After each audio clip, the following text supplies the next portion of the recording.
Olá pessoal, tudo bem com vocês?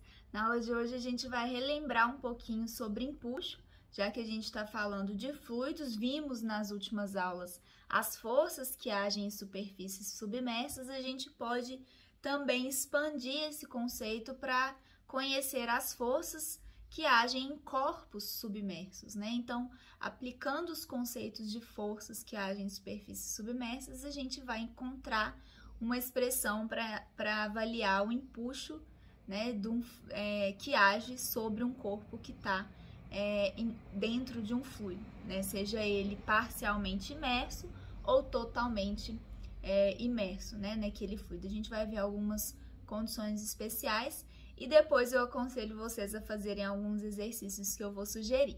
Então, vamos lá?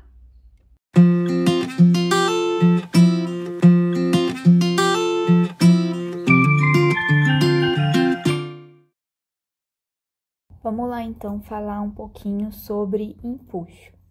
O empuxo que age sobre um corpo que está mergulhado no interior do fluido é uma força que decorre da ação da pressão do fluido sobre aquela superfície do corpo, né? A gente sabe que a pressão varia conforme a posição que a gente está considerando, né? Quando esse corpo está em equilíbrio, o empuxo devido ao fluido é uma força vertical, né? O empuxo resultante ele decorre do balanço de pressões que agem sobre aquele fluido, e aí resulta numa força vertical de baixo para cima, que equivale ao peso do volume de fluido que foi deslocado por aquele corpo. Isso a gente viu lá na física, né, do ensino médio. Isso decorre do fato que a força resultante das pressões sobre a superfície do corpo tem uma resultante vertical e voltada para cima. A gente já viu pelo teorema de Stevens, né, que as pressões elas aumentam conforme a profundidade, né, porque é γh. Então, num elemento mais abaixo no meu fluido, né, ele vai ter uma pressão maior, porque o H dele é maior. Observem que as pressões laterais, elas tendem a se anular, né? Então, o que vai interferir para mim são as tensões que agem nessa área aqui, superior, né? Nas áreas horizontais e nas áreas aqui inferiores horizontais. Então, vamos considerar um corpo inteiramente mergulhado no interior de um líquido que possui uma massa específica ρ, conforme está indicado aqui nessa figura. Sobre cada elemento de área está agindo uma força devido à pressão, né?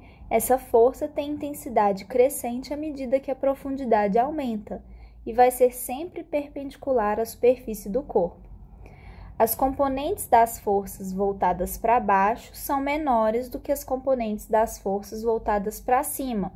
Isso porque, como eu falei para vocês, à medida que eu aumento a profundidade do meu corpo, eu tenho maiores pressões, né?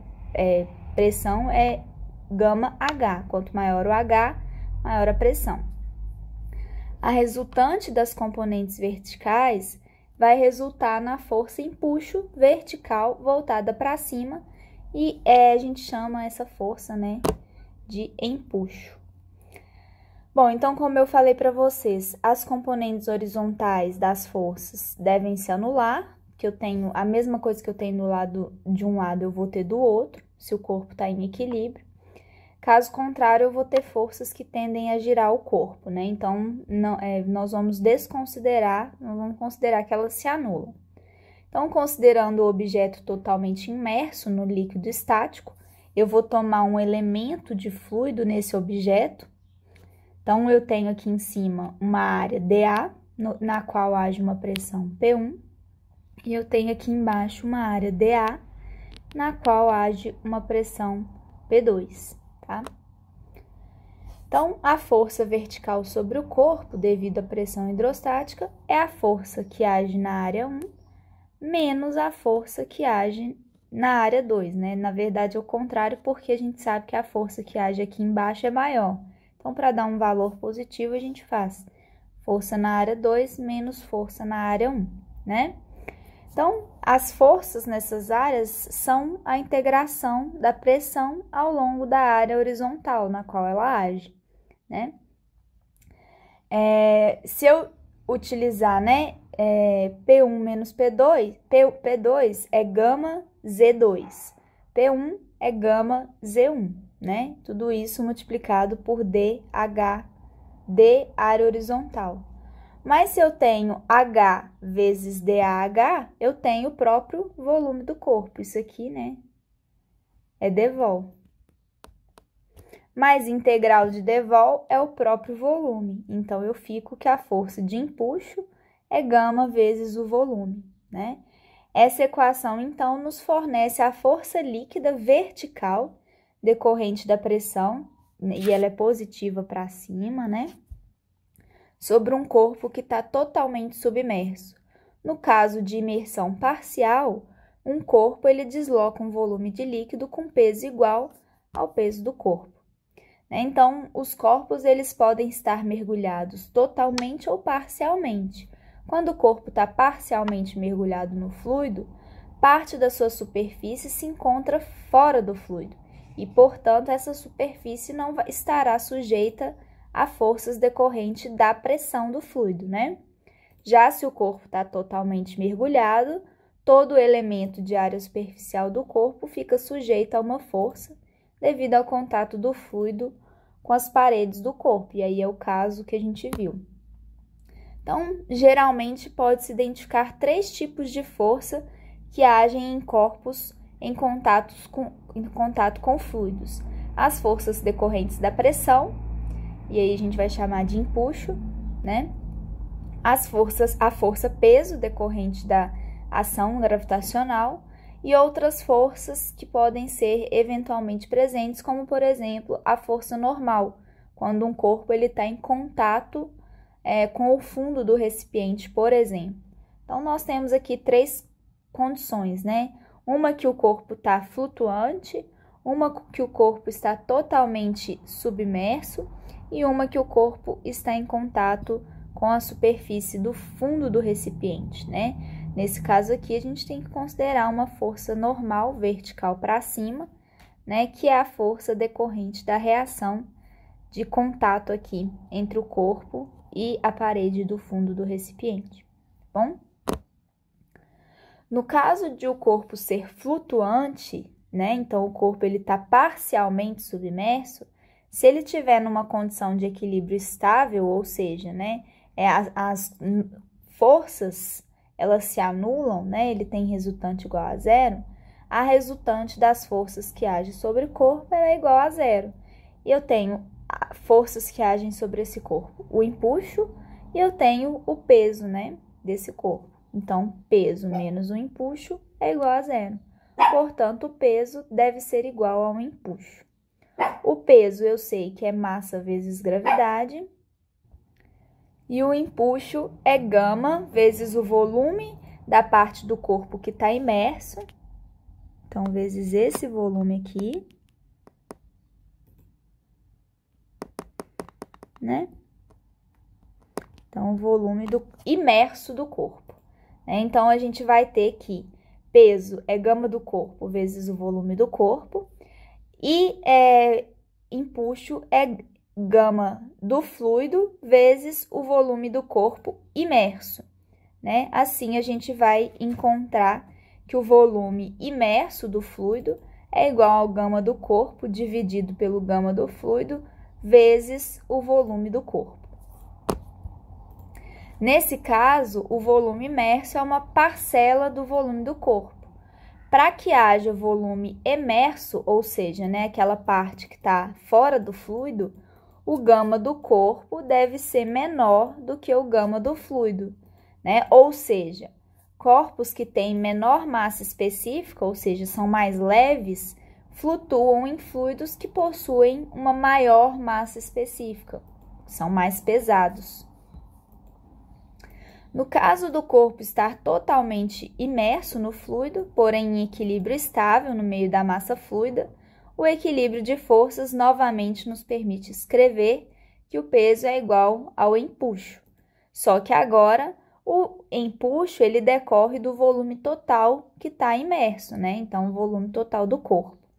Peso é igual a massa vezes gravidade, empuxo é gama vezes volume. Então, o peso a gente pode igualar com o empuxo. Então, o gama do corpo é igual ao gama do fluido no qual ele está imerso, né? O peso específico do corpo é igual ao peso específico do fluido. Então, o corpo só ficará em equilíbrio, no caso, né, de totalmente imerso no fluido, quando o seu peso específico for igual ao peso específico do líquido.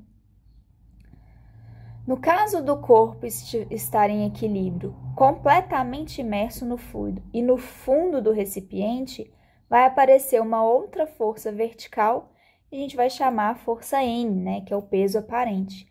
E aí o equilíbrio de forças vai ficar o peso menos o empuxo menos a força normal é igual a zero. Portanto, a força normal é igual ao peso menos o empuxo. Peso é massa vezes gravidade, ou gama do corpo vezes o volume, e o empuxo é o gama do fluido vezes o volume, sendo o volume do corpo que está imerso, né? Então, esse volume é igual a esse volume. Então, eu posso colocá-lo em evidência. Então, o peso aparente ou a normal vai ser igual ao gama do corpo menos o gama do fluido vezes o volume, tá bom? E aí, trazendo aí a questão do empuxo, nos dá a noção de estabilidade. A gente pode ter um equilíbrio estável ou um equilíbrio instável quando nos tratamos de corpos que estão flutuantes no fluido, né? A linha de ação da força de empuxo, ela age através do centroide do volume deslocado. Como os corpos flutuantes eles estão em equilíbrio sob a ação de forças de campo e de empuxo, né, que nós vimos, a localização da linha de ação da força de empuxo e do peso vai determinar a estabilidade desse. Então, o peso do objeto, a gente sabe que ele atua sobre o centro de gravidade. Então, tá aí. Observe aqui que, nesse caso da simetria, as linhas de ação da força, tanto do peso quanto do empuxo, elas estão numa mesma vertical, né? Se eu desloco essa linha de ação da força empuxo, né, e em relação à linha de ação da força peso, por exemplo, nesse caso aqui, né, eu tenho uma pequena perturbação no meu corpo, de modo que a força empuxo, ela desloca aqui um pouquinho para a esquerda, né? Nesse caso, vai acontecer aqui a formação de um conjugado, né? E aí, esse corpo flutuante, ele pode não aceitar a nova posição que ele está flutuando, né? E aí, nesse caso, ou ele vai virar, ou ele volta para sua condição inicial, que seria essa daqui, né? Então, uma maneira de saber se o fluido se o corpo que está flutuando, ele é estaticamente estável ou estaticamente instável, é aplicar uma pequena perturbação e observar se vai acontecer um momento restaurador. Nesse caso aqui, acontece um momento que tende a retornar o corpo à sua posição inicial, né? Que é essa daqui, a posição A. Nesse caso, o corpo ele se encontra em equilíbrio estável.